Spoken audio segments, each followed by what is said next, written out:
Boa tarde, vamos começar mais uma mentoria. Mentoria passada eu deixei uma gravação, né? Infelizmente não pude fazer ao vivo com vocês, mas o assunto é bem extenso, né? Então, o material lá tem links também para a gente continuar estudando, né? Foi só o assunto da semana, né? Como esse da API, que também vai ser nosso assunto da semana. Na verdade, cada mentoria dessas que a gente está fazendo, né? Abre uma gama bem grande aí para outros estudos, né? É um caminho, como todo programa Descodificadas, né? São caminhos que a gente vai indicando aí, e aí cada uma vai vendo, né? Qual caminho vai seguir, o que se identificou mais, o que precisa estudar mais, e vai definindo suas preferências também, né? Como em algum momento, não sei se foi nessa mentoria, eu já comentei, estava comentando antes de começar a gravar aqui também, né? A gente vai, como é uma área muito ampla de tecnologia, isso também causa desistência. Eu gosto de comentar porque não necessariamente tu precisa codar, né? Saber codar para trabalhar na área de tecnologia. A gente tem outras áreas, né? Parte só de interface, UI, UX, né? Análise de dados. Tem a parte do código para quem gosta, né? Tem só front-end, tem só back-end, né? Então, não se angustiar, né? Aqui a gente está passando pela trilha 4, que é a parte do back-end, mas a gente já passou pelas outras trilhas. Então, porque eu vejo assim que algumas pessoas, quando chegam em algum assunto que não se identificam muito, desistem de toda a área, né? Não persistem. E eu acho que a gente conseguiu ver, né, durante esse um ano e pouco que a gente está junto aí, tem muitas arestas, né, muitos caminhos que a gente pode seguir na área. Então, hoje a gente vai falar de API, né? O que vem ser uma API? Então, uma API, ou interface de programação de aplicações, é um conjunto de regras e definições que permite que diferentes softwares se comuniquem entre si.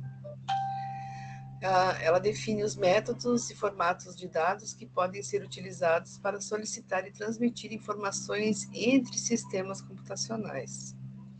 As APIs são fundamentais para o desenvolvimento de software, pois permitem que diferentes aplicações, sistemas operacionais e serviços web interajam de forma eficiente e consistente. Elas facilitam a interação de sistemas, a troca de dados e o desenvolvimento de novas funcionalidades.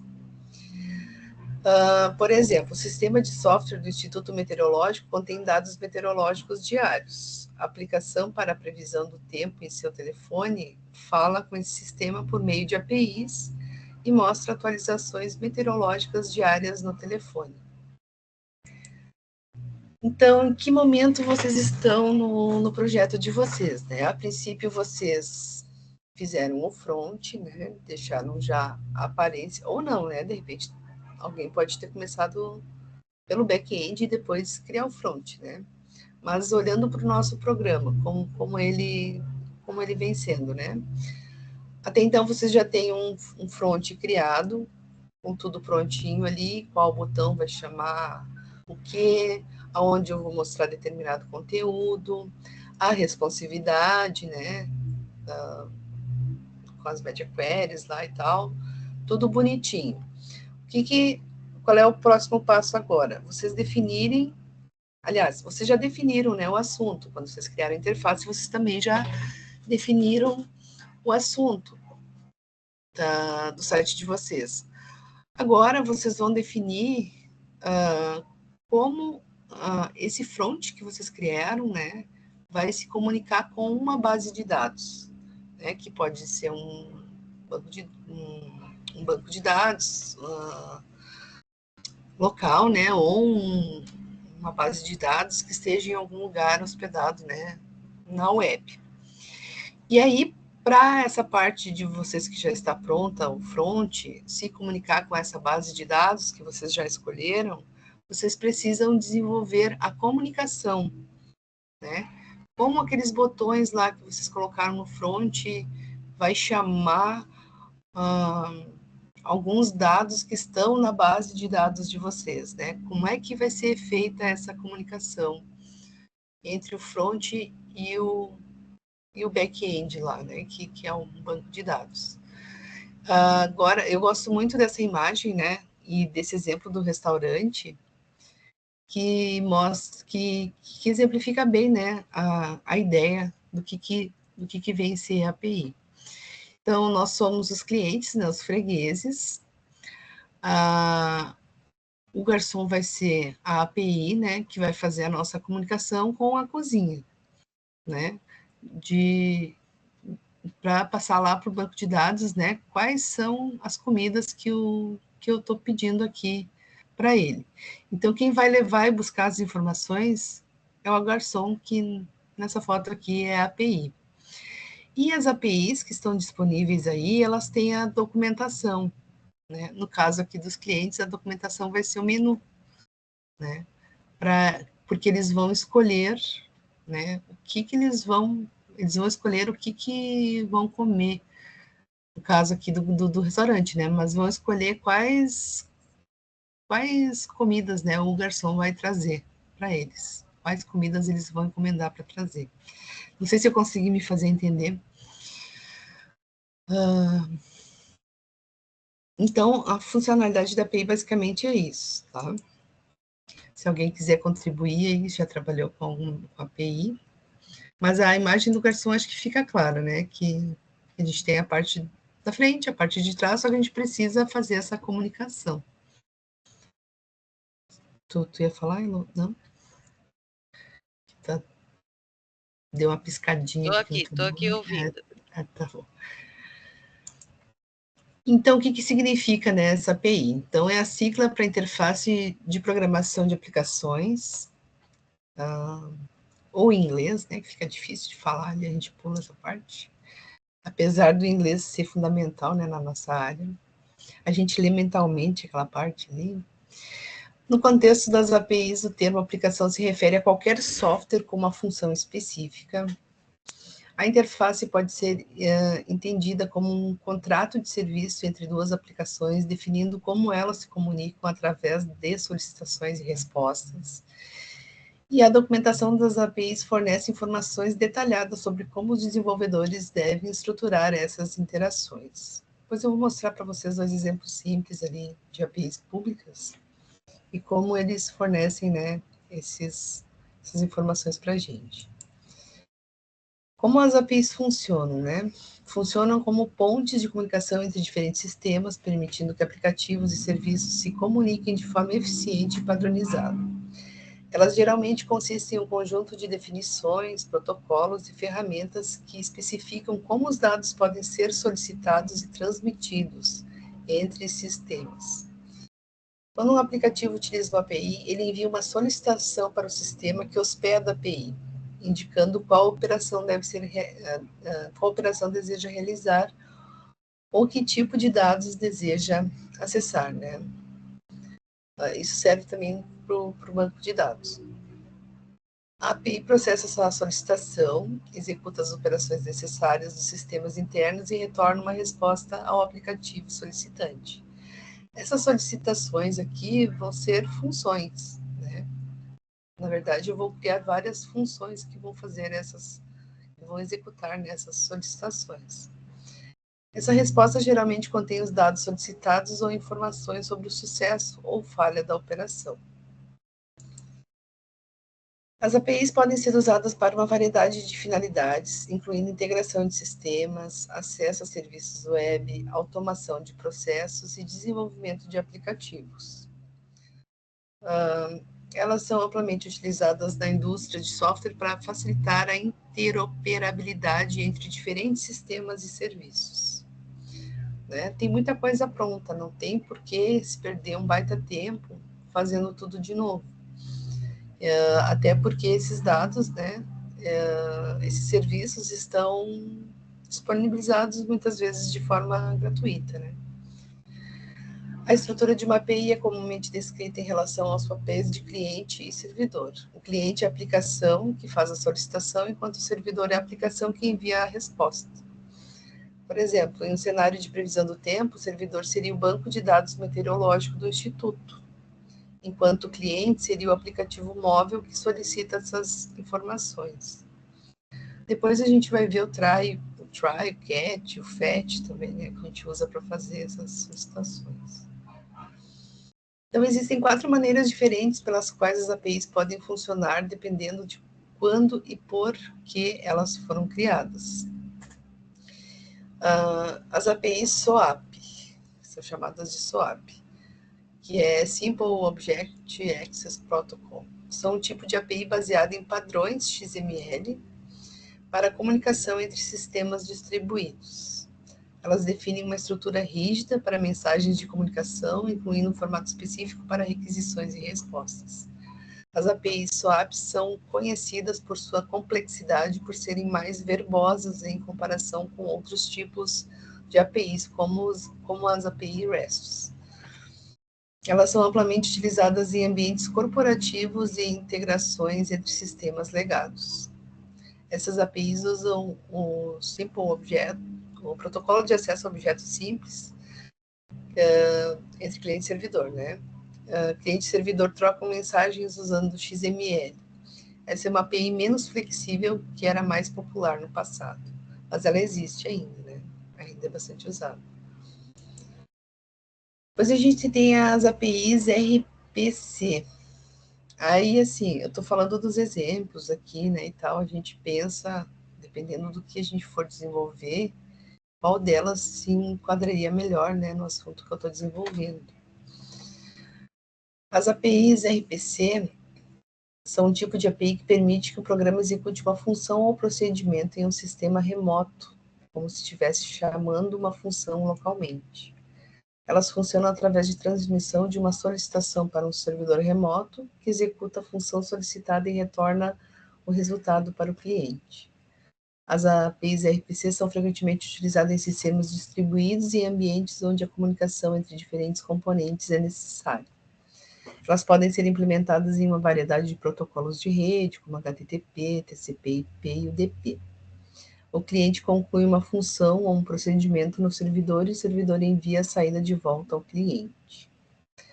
Essa parte de redes, né, é bem extensa também, né? O assunto é bem extenso. Depois a gente tem as APIs WebSocket. São um tipo de API que permite uma comunicação bidirecional em tempo real entre um navegador web, outro cliente e um servidor. Elas estabelecem uma conexão persistente entre o cliente e o servidor, permitindo que ambos enviem e recebam dados instantaneamente, sem a necessidade de solicitações HTTP repetidas. As APIs WebSocket são frequentemente usadas em aplicativos da web que exigem atualizações em tempo real, como bate-papo online, jogos multiplayer e feeds de dados em tempo real, né, que precisa daquele envio e resposta rápido, né? Elas oferecem uma alternativa eficiente e de baixa latência para a comunicação entre cliente e servidor. É outro desenvolvimento de API da web moderno que usa objetos JSON para transmitir dados. Ela oferece suporte à comunicação bidirecional, né, dos dois lados, entre aplicativos, cliente e servidor, e o servidor pode enviar mensagem de retorno de chamada a clientes conectados, tornando-os mais eficientes que as APIs RESTs. E aí, enfim, a API REST, né, que a gente ouve falar bastante aí, que é utilizada em projetos mais simples, né, como vai ser o caso de vocês, o caso da trilha 4, né. Então, as APIs REST são um tipo de API que segue os princípios do modelo REST para a comunicação entre sistemas distribuídos. São baseadas em conceitos de recursos, onde cada recurso é identificado por uma URI, que é o Uniform Resource Identifier. A gente já viu nas outras mentorias, né, o que é essa URI aqui. As API RESTs utilizam métodos HTTP padrão, como GET, POST, PUT, DELETE, para realizar operações em recursos. Elas são conhecidas por serem simples, flexíveis e fáceis de usar, tornando-as populares para o desenvolvimento de APIs web. As APIs REST são amplamente utilizadas na construção de aplicativos da web e serviços web, proporcionando uma arquitetura escalável e de fácil manutenção.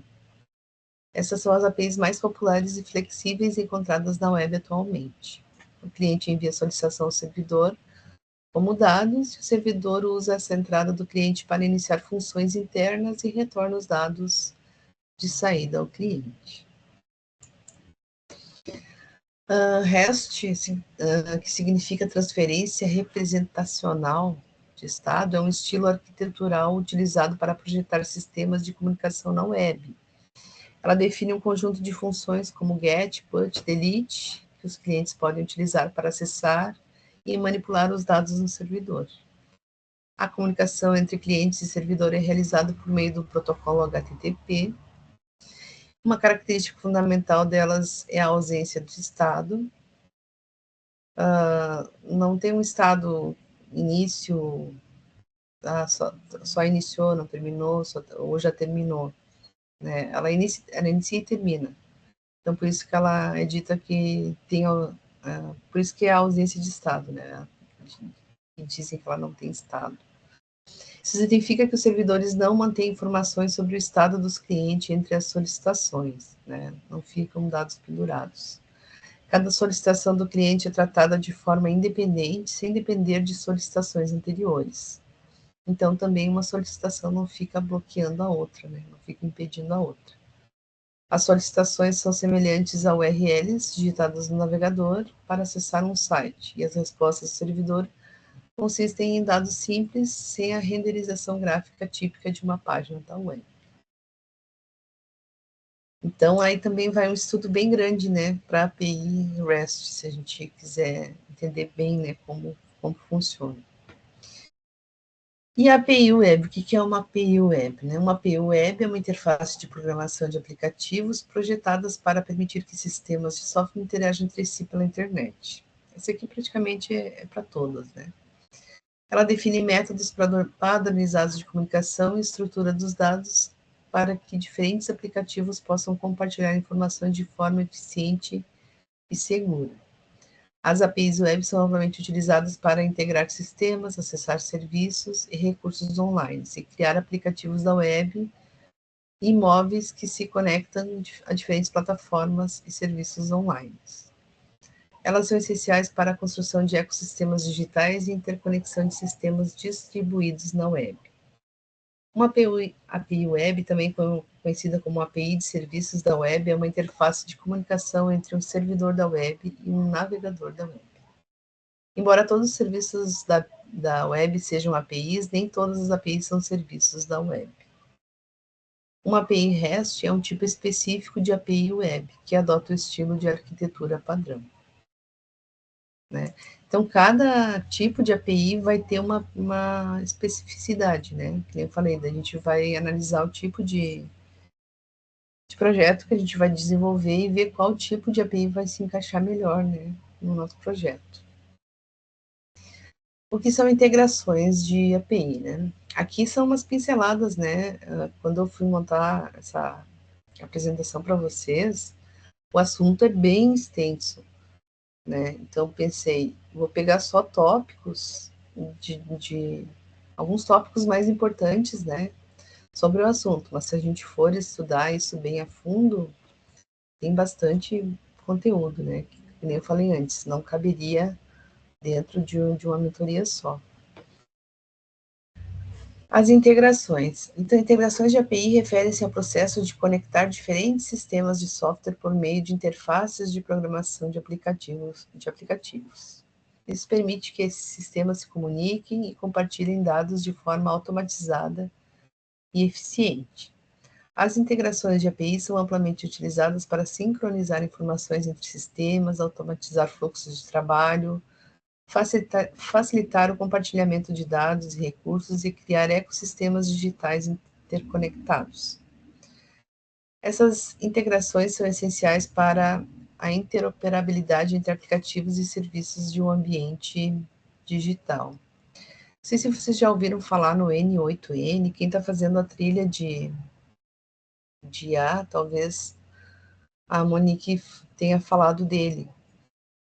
Mas é uma plataforma em que a gente consegue criar automações usando as APIs prontinhas já, né? A gente monta como se fosse um diagrama com setas, né, dizendo isso aqui vai para tal coisa, e consegue fazer muitas automações, né, busca de informação para mostrar dessas APIs. Então, além da gente já ter as APIs, né, disponíveis, a gente também consegue já integrar e gerar um serviço, por exemplo, mandar um e-mail automático todo dia, criar aquela criação de chatbot, né? Muitas coisas a gente consegue já unir tudo aí e criar outras, né? Então, essas integrações são essenciais para a interoperabilidade entre aplicativos e serviços em um ambiente digital. Exemplos de integrações, né? Integração de pagamento, integração de mídia social, integração de CRM, integração de envio, integração de marketing por e-mail, né? Então, de pagamento, uma loja online pode integrar a API de pagamento de uma empresa de processamento de pagamentos para facilitar transações seguras e rápidas. A própria NFE que eu citei antes, né, também disponibiliza a sua API. Integração de mídia social, uma plataforma de gerenciamento de mídia social pode se integrar às APIs do Facebook, Twitter, Instagram, para permitir que o usuário publique conteúdo em várias redes sociais, a partir de uma única interface. Integração de CRM, uma empresa pode integrar a API de um sistema de gerenciamento de relacionamento com o cliente ao seu site ou aplicativo para sincronizar automaticamente dados de clientes e atividades de vendas. Integração de envio, uma loja online pode se integrar à API de uma empresa de logística para calcular taxas de envio em tempo real, rastrear remessas, gerenciar inventário de estoque. A integração de marketing por e-mail, uma plataforma de automação de marketing pode se integrar à API de um serviço de e-mail, e-mail marketing para segmentar listas de assinantes, enviar campanhas personalizadas e rastrear métricas de engajamento. O que a gente quer dizer com isso, né? Que não necessariamente a gente pode integrar o nosso site a apenas uma API, né? A gente pode integrar a mais de uma, dependendo do que a gente quer, que a gente está fazendo ali, né? A gente pode fazer um conjunto de integrações e criar outras funcionalidades, né? Como aquelas ali que eu citei, dependendo do assunto, né? Do que tu está tratando. Quais são os benefícios da API REST, né? Então, elas oferecem 4 benefícios principais, que é a integração, então facilitam a conexão de novas aplicações com sistemas existentes, acelerando o desenvolvimento ao reutilizar funcionalidades já desenvolvidas, né? Sei lá, por exemplo, se querem mostrar a previsão do tempo também de vocês no site. Hoje é tal dia da semana e daí buscar a cidade, né, da pessoa automaticamente, e na cidade tal está tantos graus, né? Então a gente pode fazer essas firulinhas, né, no site também. A do WhatsApp também, né? A gente pode integrar do WhatsApp, e por aí vai. A inovação permite rápida adaptação a novas demandas, a implementação de serviços inovadores, sem a necessidade de reescrever todo o código. Expansão possibilitam que empresas atendam clientes em diferentes plataformas, como web, Android, iOS, através de integrações simplificadas. Facilidade de manutenção funcionam como intermediários entre sistemas, garantindo que mudanças em um não afetem diretamente o outro, facilitando a manutenção contínua. Quais são os tipos, né? Quais são os diferentes tipos de API? Então, as APIs podem ser classificadas também de acordo com sua arquitetura e escopo de uso. Existem 4 tipos principais, que são as APIs privadas, que são as internas a uma empresa, usadas para conectar sistemas e dados dentro da organização. As públicas, que são abertas ao público, podem ser acessadas por qualquer pessoa com ou sem autorização e custo associado. Tem algumas APIs públicas que disponibilizam chaves, né? Daí tu precisa de cadastrar, elas pedem um registro, né? Para te conseguir uma chave para poder acessar os dados, só para elas terem um controle, né? Mais ou menos para ver quem está usando. Outras não, outras simplesmente disponibilizam os dados e tu pode usar.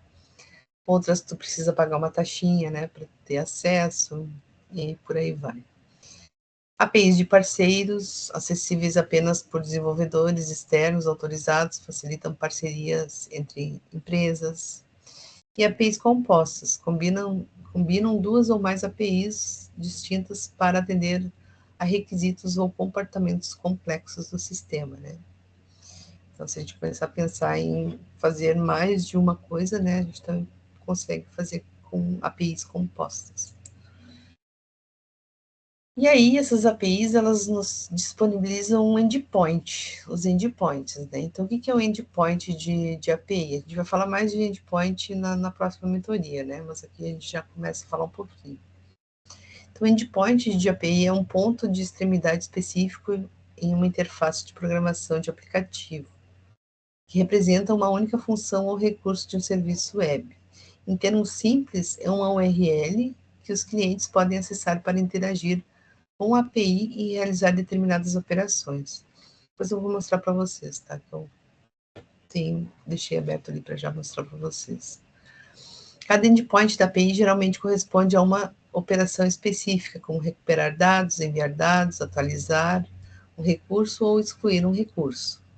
Como é que normalmente isso acontece, né? A gente vai ter botões ou menus, a gente vai ter o endereço do nosso site, barra excluir, barra inserir, né? Conforme.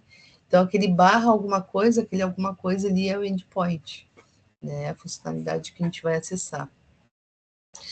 Então, cada endpoint da API geralmente corresponde a uma operação específica, como recuperar, enviar, atualizar ou excluir recursos. Por exemplo, uma API de mídia social, um endpoint poderia ser usado para recuperar os posts de um usuário específico, enquanto outro endpoint poderia ser usado para postar um novo status. Os endpoints são essenciais para permitir a comunicação entre os clientes, como aplicativos ou sistemas, e os servidores que hospedam a API. Eles fornecem uma interface clara e estruturada para os clientes acessarem e manipularem os dados e recursos disponibilizados pela API. A importância de um endpoint. Então, são importantes porque fornecem pontos de acesso específicos para diferentes funcionalidades da API. Então, eu vou especificar, né? Se o endpoint for tal, lá dentro de uma função, por exemplo, né? Se o endpoint for o inserir, então eu vou chamar a parte do meu código que faz a inserção de dados no banco de dados. Por exemplo, eu vou configurar, né? Vou chamar e configurar a inserção de dados no meu banco de dados. Se for excluir, vai ter que chamar a parte do código, né?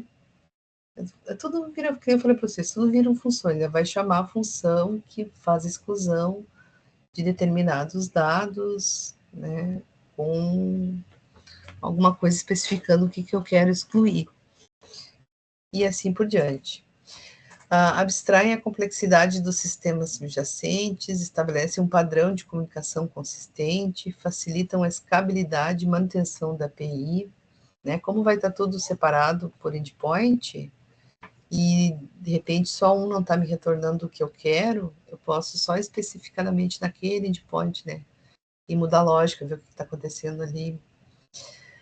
Permite a implementação de medidas de segurança específicas. Então, aqui eu tenho alguns exemplos de endpoint. Eu tenho /user, com o método get, né? Qual vai ser a ação? Vai retornar a lista de usuários. /user vai ser um post, insere um novo usuário, e assim por diante, né? Então, vou ter sempre um barra alguma coisa. Quando tem esse ID aqui, por exemplo, para quando os dados estão num banco de dados, né? Vou especificar qual ID que eu quero retornar, né? E isso aqui, e como fazer isso aqui é lógica pura, né? A gente usa if else, pega um dado, compara, né? Repete até encontrar o dado que a gente quer, e assim por diante. Os riscos associados a um endpoint. A segurança, então, vulnerabilidades nos endpoints podem levar a violações de segurança e vazamento de dados. O desempenho, endpoints mal otimizados podem causar lentidão ou interrupção no serviço, né? Essa lógica não ficou legal ali. Disponibilidade, falhas nos endpoints podem resultar em períodos de inatividade da API, afetando a disponibilidade do serviço. Conformidade, os endpoints que não seguem padrões de conformidade podem resultar em violações regulatórias. E escalabilidade, endpoints mal projetados podem não escalar adequadamente para atender a demandas crescentes do usuário. Então, a importância da gente especificar bem o que a gente quer fazer com cada endpoint. Então, e como proteger uma API REST, né? Para garantir a segurança das APIs REST, duas abordagens principais são comumente utilizadas, que são os tokens de autentificação. Esses tokens são empregados para conceder autorização aos usuários para acessar a API. Eles verificam a identidade dos usuários e se eles possuem os direitos necessários para acessar uma determinada chamada de API.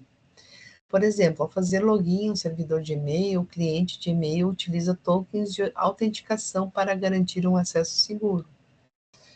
Ou, como eu tinha falado antes, as chaves de API. As chaves de API são utilizadas para verificar o programa ou aplicativo que está realizando a chamada para a API. Elas identificam a aplicação e garantem que ela tenha permissão para acessar a API conforme necessário. Se a pessoa, né, conseguiu a chave, é porque ela passou ali por um processo de autenticação, né? Embora menos seguras que os tokens, as chaves de API permitem o monitoramento do uso da API para a coleta de dados. Ao navegar em diferentes sites, você pode observar longas sequências de caracteres e números nas URLs, que representam chaves de API usadas para chamadas de APIs internas. Às vezes a gente não entende na URL lá porque que tem tantos números, né? Aquilo ali, na verdade, é uma chave, né? Porque a aplicação está acessando alguma coisa. E como consumir uma API? Né? Então, aqui está o passo a passo para um programador consumir dados de uma API pública. Identificar a API. Então, primeiro, o programador precisa identificar a API pública que deseja consumir. Isso pode envolver pesquisar documentações de APIs disponíveis ou encontrar APIs adequadas em diretórios online. Analisar a documentação. Então, depois de identificar a API, é essencial revisar sua documentação.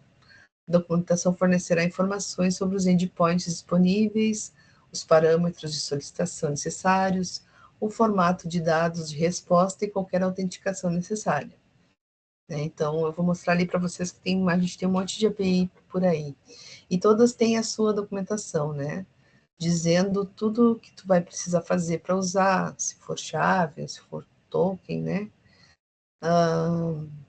Se tu usar tal endpoint, o que aquele endpoint vai te retornar, em qual formato vai te retornar, e aí tu consegue pensar, né, se aquilo que ela está te retornando vai suprir a tua necessidade, vai ser o que tu, se é o que tu queria, né, para de repente mostrar ou para utilizar em uma consulta, né, por aí vai. Registrar-se para obter uma chave de API, se necessário, né? Algumas APIs públicas requerem registro e emissão de uma chave de API para autenticar as solicitações. Se a API exigir autenticação, o programador precisará se registrar para obter uma chave de API válida. Escolher a tecnologia biblioteca. Com base na linguagem de programação preferida, o programador deve escolher uma tecnologia ou biblioteca apropriada para fazer as suas solicitações HTTP para a API. Bibliotecas populares incluem o Axios para JavaScript, Requests para Python e HTTP Client para C#. Continuando daí, né? Fazer solicitações HTTP, então, usando a tecnologia ou biblioteca escolhida, o programador pode começar a fazer solicitações HTTP para os endpoints da API. Isso envolve construir URLs de solicitação com os parâmetros necessários e enviar solicitações GET, POST, PUT, DELETE, conforme apropriado. Tratar a resposta, né? Se tu fez uma solicitação, tu vai ter uma resposta, então tratar a resposta. Após enviar uma solicitação, o programador deve tratar a resposta recebida da API. Isso pode envolver analisar o formato dos dados, que pode ser em JSON ou XML, ou outro formato, lidar com os erros de solicitações e extrair os dados relevantes para uso em sua aplicação. Implementar a lógica de negócio. Então, depois que tu tem, né, a resposta, tu viu ali como a API vai te devolver, de retornar os dados, tu vai implementar a lógica.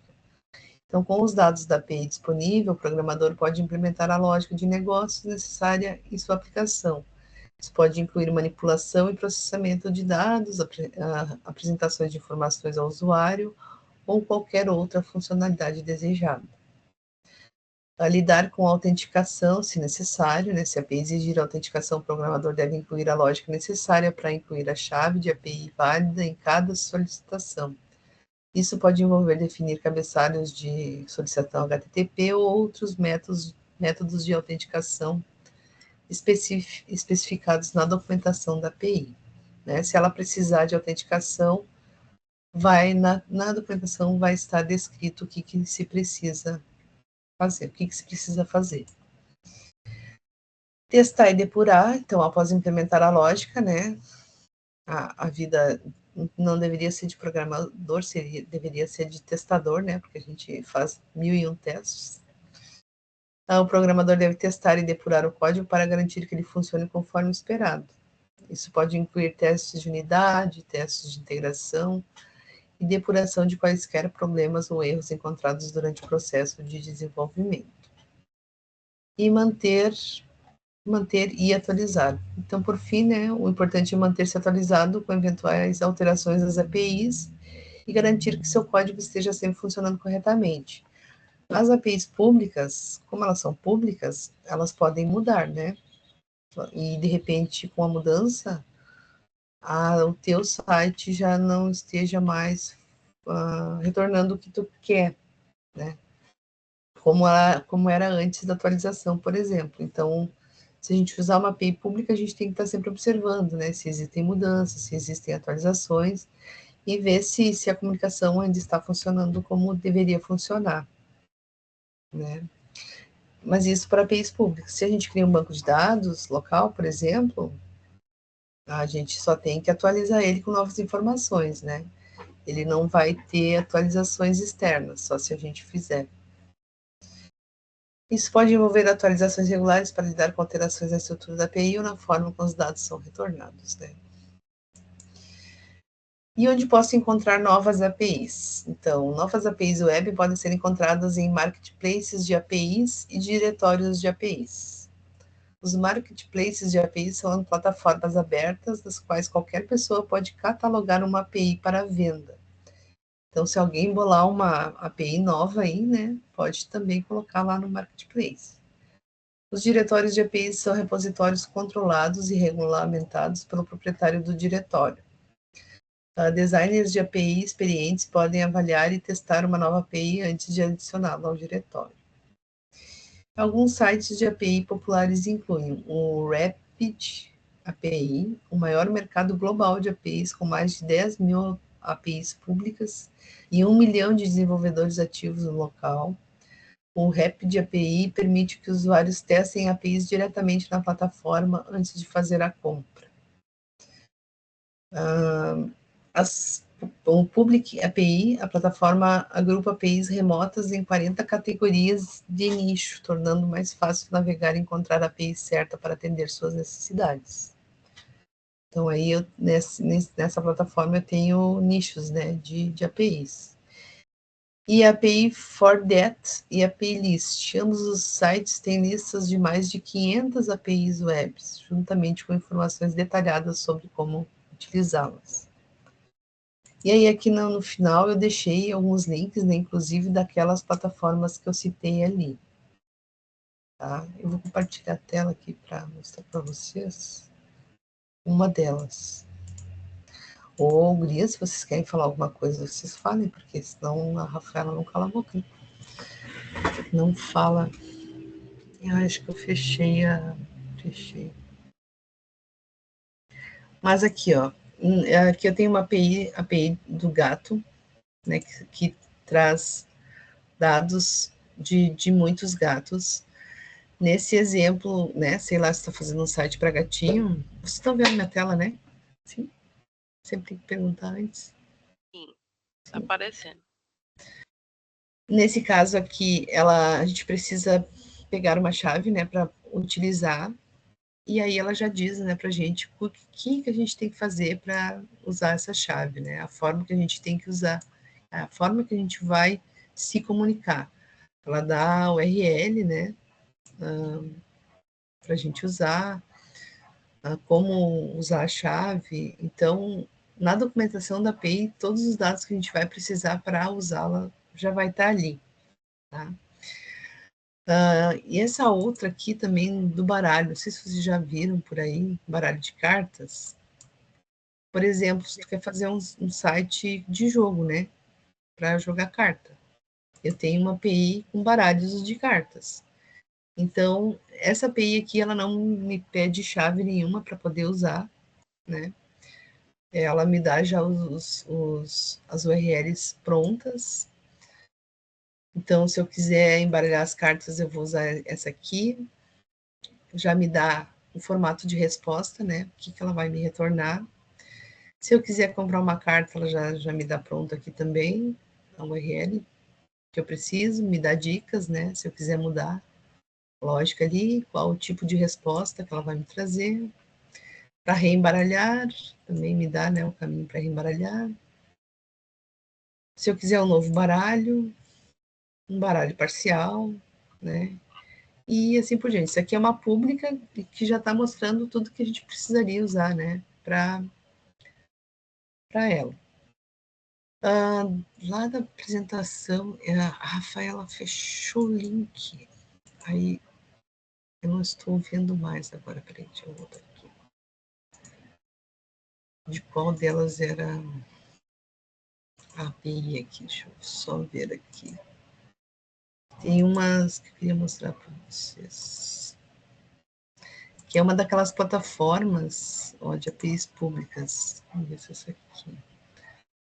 Que tem as categorias. Essa aqui são de APIs públicas, mas não era esse aqui que eu queria. Essa aqui tem algumas, né? Dados meteorológicos, a API de notícias, a API de filmes, de busca do Google. Então, tem várias coisas aqui, mas eu tinha visto uma outra. Deixa eu ver se eu acho aqui. O Rapid, aquele que a gente comentou ali. É esse aqui que eu queria mostrar. Vou deixar em português aqui. Esse aqui, ele dá por categoria. Ele tem todas as categorias de APIs, mas ele também separa por famílias, né? Mas as coleções aqui, ó. Achei. Então, aqui eu tenho categorias de esporte, inteligência artificial, né, que está bem alta agora, para financiar, para dados, entretenimento, viagem, localização, ciência. E aí eu posso ver que era onde eu estava, né? Todas as categorias aqui. Então, olha quanta coisa que a gente pode pensar, né? E bolar alguma coisa em cima disso aqui. Claro que depois a gente vai ver ali a parte de construção do banco, que a gente também, né, pode criar o nosso banco e não consultar nada de forma externa. Como também a gente pode consultar de forma externa e também consultar, né, o nosso banco de dados. Então, dá para fazer várias coisas. Agora, só porque eu queria mostrar, não quer carregar a página. Mas acho que deu para vocês entenderem, né? Deu para passar bem a ideia das APIs. Então, notem que é um assunto bem extenso, né? Que tem muita coisa para a gente olhar e pensar aí no que poderia utilizar. Com a ajuda da inteligência artificial, não fica difícil de construir porque tu vai decidir, né? Tu já fez teu front, tu já tem ideia do que tu quer no teu back-end, então esses eventuais problemas de fazer funcionar ali, né, de como fazer a comunicação, estudando com o auxílio de uma inteligência artificial tu consegue, porque tu vai fazendo perguntas, a Elo comentou ali, né, mas não era bem exatamente isso que eu queria que o meu front fizesse isso e aquilo, pegasse tal dado e mostrasse de tal forma, né, a gente vai mudando ali, vai mostrando o caminho e a inteligência vai mostrando pra gente. Só o comentário aqui da Tati, terminar esse curso não vai nos dar só conhecimento, mas também vai mostrar nossa resiliência, é verdade, né? Se a gente parar para pensar, é tempo, né? Né, gente? Então, assim, não é impossível fazer, provavelmente vocês já têm um assunto, então tem tanta API disponível aí que vocês, de repente, achem uma bem legal que devolva os dados, exatamente os dados que vocês estavam imaginando, né? Era aquilo ali mesmo que eu queria fazer, ou de repente depois a gente vai ver como construir o banco, né? Não é difícil também de fazer as consultas no banco ali para mostrar a informação. Que eu quero dizer assim que aquele pavor, não sei se vocês têm, né? Nem gosto de falar muito, mas assim a gente cria uma ansiedade, né? Nossa, como é que eu vou fazer isso? Mas não é difícil, a gente consegue. Consegue, posso dizer com propriedade, porque eu já passei por isso e não tinha inteligência, consegui, e depois eu fiz com a inteligência, consegui mais rápido ainda. Porque daí a gente já tem mais ou menos noção do que a gente quer, né? Do que a gente quer fazer, do que a gente quer mostrar, né? Lembrem, a inteligência vai trazer um monte de coisa. Quem tem que decidir o que ela vai trazer e a forma são vocês, né? A gente que tem que estar no controle. E Ainda, né? às vezes a gente quer criar uma coisa muito grande e não dá conta. Aí eu pensei assim, é melhor fazer uma coisa simples para começar, para entender, né? Pelo menos para entender aquilo. Aí você entendendo aquilo, depois você vai subindo o degrau aos pouquinhos. E é E isso. todo projeto, assim, eu já participei de várias bancas, né? A gente faz bancas lá para nossos formandos. E bancas de faculdade também.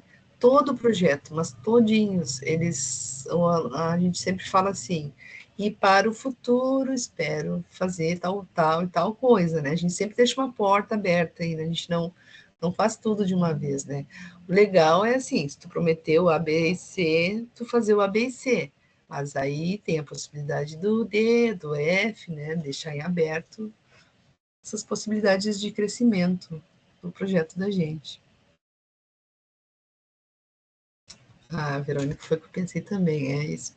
Não adianta, né? A gente, meu projeto vai fazer isso, aquilo, vai ter uma IA, vai ter, nossa, mil coisas. A gente não consegue, é pouco tempo, né? Muito pouco tempo também para desenvolver, ainda mais para quem está aprendendo, né? A gente não Para quem está consegue. aprendendo, tem que ir devagar. Nossa, eu já queria fazer logo uma loja virtual de Aí, ó, início. um carrinho de compra já. Exatamente, mas eu falei, vixe, complexo para mim ainda. Aí eu deixei para lá, tá lá, stand-by. Deixa lá para. E aí eu comecei a fazer outra coisa, mais simples. E mesmo assim, o que eu resolvi fazer também deu trabalho. E tá dando. Mas aí depois tu vai pro Mas teu tá servindo carrinho, muito né? para aprender. Tô aprendendo demais. Com certeza. E assim a gente vai trilhando o nosso caminho, né? E como vocês falaram ali, eu tô com a língua, eu tô com trava-língua hoje, resiliência e persistência, né? A gente tem que ser persistente. Até ontem fiquei um pouco chateada com a fala de um aluno que ele me disse também assim, eu não estou conseguindo ter a persistência necessária, professora, porque não está bem de nota. Né? A gente tem que ser persistente, a gente tem que dedicar um tempo para estudar. Tudo na vida é uma escolha, né? A gente tem que abrir mão de alguma coisa. Então, se tu está estudando, tu está abrindo mão de algumas horas que tu É poderia estar difícil. fazendo alguma coisa que tu gosta, né? É difícil, né, Rafa? Não tem atalho, né? A Não. gente acha que tem, mas não tem, infelizmente. E eu Aí já tem, pensei em desistir tantas vezes. que a gente cansa, né? Mas a gente tem que Aham. né? Só que aí depois eu pensei assim, se eu desistir, eu vou ter que começar outra coisa. Eu vou começar outra coisa do zero, que eu não sei, vai ser pior. Sim. Por exemplo, outra área, vai. Se for fazer uma coisa nada a ver, tipo engenharia ambiental, um bagulho assim. Aí depois você vai começar tudo do zero. Você vai ter o mesmo trabalho, não vai ser fácil do mesmo jeito. Não, vai ter que... E o tempo que você já estudou, você vai jogar fora? É, claro que Aí eu não. penso assim. É verdade. Gurias, eu só vou parar de gravar aqui. Dar tchau. Só um minutinho. Uma boa semana, bons estudos. E nos vemos na próxima semana. É isso.